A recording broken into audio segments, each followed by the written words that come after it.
தென்னாட்டு காந்தி கல்விக்கண் திறந்தவர். தமிழகத்தில் பொற்கால ஆட்சியை நடத்தி காட்டியவருமான கர்ம வீரர் காமராஜர். அவரை பற்றி நான் இங்கு பேச வந்துள்ளேன்.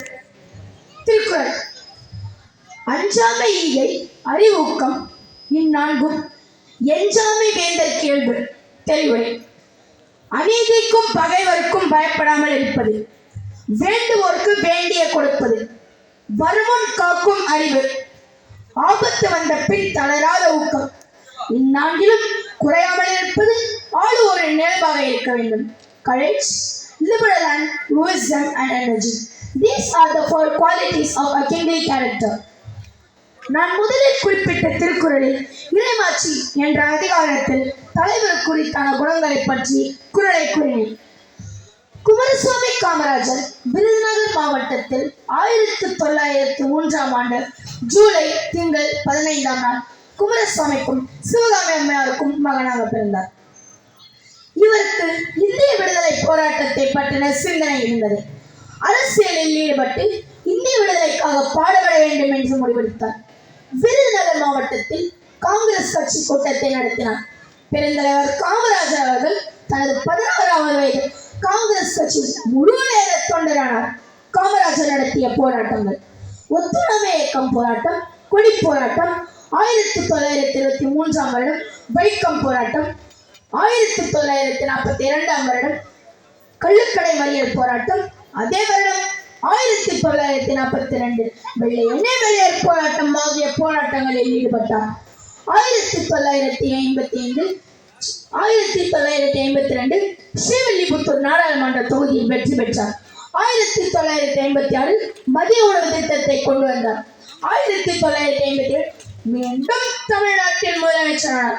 ஐயா காமராஜர் ஆட்சி கட்டிய அணைகள்: 1955 ஈரோடு மாவட்டத்தில் உள்ள பவானி சாகர், 1956 கிருஷ்ணகிரி மாவட்டத்தில் உள்ள கிருஷ்ணகிரி அணை, 1957 திருப்பூர் மாவட்டத்தில் உள்ள அமராவதி அணை, 1958 திருநெல்வேலி மாவட்டத்தில் உள்ள மணிமுத்தாறு அணை, 1988 திருநெல்வேலி மாவட்டத்தில் உள்ள திருவண்ணாமலை மாவட்டத்தில் உள்ள சாத்தனூர் அணை. அதே வருடம் 1958 கேரளா மாவட்டத்தில் உள்ள நெய்யார் அணை, 1959 மதுரையில் உள்ள வைகை அணை, 1989 கோயம்புத்தூர் மாவட்டத்தில் உள்ள அழியார் அணை, 1966 திருப்பூர் மாவட்டத்தில் உள்ள திருமூர்த்தி அணை. ஐயா காமராஜர் அணையை கட்டினார், அசராத பள்ளிக்கூடங்களையும் கட்டினார். இருந்தாலும் அவர் கதரானை தான் கட்டினார்.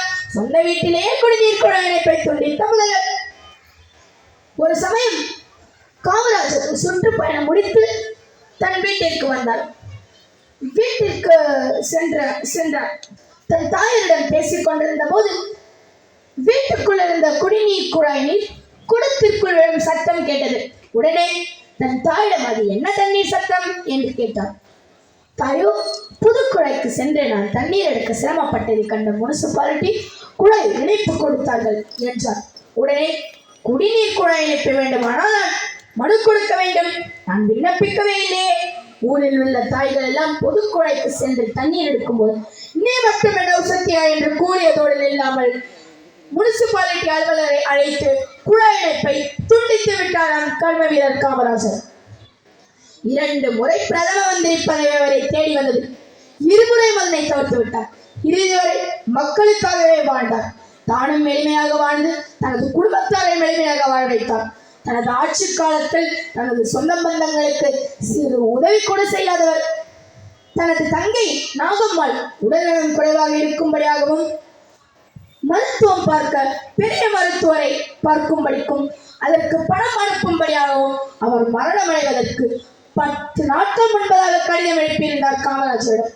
காமராஜரோ அந்த கடிதத்தில் 20 ரூபாய் அனுப்பிவிட்டு அவர் சொன்னார், நீ பெரிய மருத்துவர் எல்லாம் பார்க்க வேண்டாம், மதுரை அரசு மருத்துவமனையில் போய் மருத்துவம் பார்த்துக்கோ, செலவுக்கு 20 ரூபாய் அனுப்பி வைத்திருக்கிறேன் என்று பதில் எழுதினார் நேர்மையின் சிகரம் கர்ம வீரர் காமராஜர்.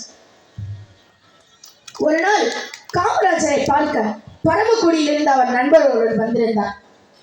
ஐயா துரை என்று ஒரு மாணவனை அழைத்து வந்திருந்தார். அதற்கு காமராஜர் கேட்டார், யாருவன் இங்கே கூப்பிட்டு அந்த அதற்கு அவர் சொன்னார், நம்ம ஊர்ல இருக்கிற பையன் லேபர் அசிஸ்டன்ட் கோட் சேர்ந்திருக்கிறான், அதுக்கு அங்க கூப்பிட்டு போக வேண்டியதானே, என் வீட்டுக்கு கூப்பிட்டு வந்த என்று கேட்டார். உடனே அந்த நண்பர் சொன்னார், லேபர் அசிஸ்டன்ட் கோட் சரி 70 சீட்டு தான் கொடுக்க முடியும், அந்த 20 சீட்டு முடிந்து விட்டது, 23வது இடத்துல இருக்கான், அதுக்கு நான் என்ன பண்ண முடியும்னு என்றார் காமராஜர். நீங்க தான் இவனை எப்படியாவது அதில் சேர்த்து விடுங்க, உங்களுக்கு தெரியும் நான் சிபாரிசுக்கு வந்ததில்லை, நீங்க ஏதாவது பண்ணுங்க. ஒரு நிமிடம் அந்த இளைஞனை சற்று உற்று பார்க்கிறார் காமராஜர். அந்த சம்பந்தப்பட்ட கல்வி அதிகாரியை கூப்பிட்டார். லேபர் அசிஸ்டன்ட் கோர்ஸ் எத்தனை சீட்டு? 20 சீட்டு ஐயா. இன்னும் 5 சீட்டு சேர்த்து எவ்வளவு செலவாகும்? ஒரு 5 லட்சம் செலவாகும். அப்ப முதல் நிதியிலேருந்து 5 லட்சத்தை எடுத்து கொடுத்து விடுங்க. அந்த பையனை பார்த்து சொன்னார், உனக்கு முன்னாடி இருக்கிற 2 பேருக்கும் கிடைக்கும், உனக்கு பின்னாடி இருக்கிற 2 பேருக்கும் கிடைக்கும், அதுக்கப்புறமா அடுத்து ஒரு 5 பேரை சேர்த்துக்கிடுங்க என்றார். அதற்கு அந்த சிறுவன் ரொம்ப நன்றி ஐயா என்றார். அவன் மீதாக தோளில் கை வைத்து தட்டிக்கிட்டே சொன்னார், உன்னை என் நண்பன் அழைத்து வந்ததற்காகவோ, இங்கே நீ பணிவாக நடந்து கொண்டாய் என்பதற்காகவோ, என் வீடு வாசல் வராய் வந்துவிட்டாய் என்பதற்காகவோ இந்த உதவியை நான் உனக்கு செய்யவில்லை. அவர் சொன்னார் இல்லையா, நீ சலவை தொழிலாளியின் மகன் என்று. இத்தனை காலமாய், இத்தனை பரம்பரைகளாய், இத்தனை ஆண்டுகளாய் உங்கள் வீட்டை கடந்து போகிருப்பவர்கள் என்ன சொல்லியிருப்பார்கள் என்று தெரியுமா? இது வண்ணா வீடு, இது ஒரு வண்ணா வீடு என்று சொல்லியிருப்பார்கள். ஆனால் இதே நீ படித்து முடித்த பிறகு இது ஒரு மெடிக்கல் ஆபீசர் வீடு என்று சொல்லியிருப்பார்கள். அந்த வார்த்தைக்காக தான் இந்த உதவியை நான் உனக்கு செய்தேன். கல்வி என்பது உங்கள் தலைமுறையை மாற்றக்கூடியது, உங்கள் பரம்பரையை புரட்டி போடக்கூடியது, உங்கள் தலையெழுத்தையே மாற்றி எழுதக்கூடியது என்கின்ற காரணத்தால் கல்வியை உங்கள் கையில் கொடுத்த காமராஜரை நீங்கள் நன்றியோடு நினைத்து பார்க்க வேண்டும். கல்விக்கு எது எது தடையாக வந்ததோ அது அத்தனை தளர்த்தி எறிந்தார் காமராஜர். மதியம் சாப்பாடு போட்டால் தான் இவன் படிக்க வருவான் என்றால், அதையும் நான் செய்கிறேன் என்று மதிய உணவு திட்டத்தை கொண்டு வந்தார். அதிலேயும் அவர் நுட்பம் பாருங்கள். வயிற்றுக்கு சோழிட வேண்டும் இங்கே வாழும் மனிதருக்கெல்லாம் என்று சொன்னார் இல்லையா பாரதி. அந்த பாரதி முதலில் பிறந்த எட்டயபுரத்தில் தான் அவர் முதலில் மதிய உணவு திட்டத்தை கொண்டு வந்தார். அதனால் எங்கே எப்போது எதனை செயல்படுத்த வேண்டும் என்று நுட்பமான அறிவு தெளிவு அவரிடம் இருந்தது. 1975ஆம் ஆண்டு அக்டோபர் 2ஆம் நாள் காமராஜர் மறைந்தார். 1976ஆம் ஆண்டு அவருக்கு பாரத ரத்னா விருது வழங்கப்பட்டது. அவர் இறந்த போது அவருடைய வீட்டையும் காரையும் அரசு எடுத்துக்கொண்டது. ஆனால் காமராஜர் என்ற பெயரையோ வரலாறு எடுத்துக்கொண்டது. நன்றி, வணக்கம்.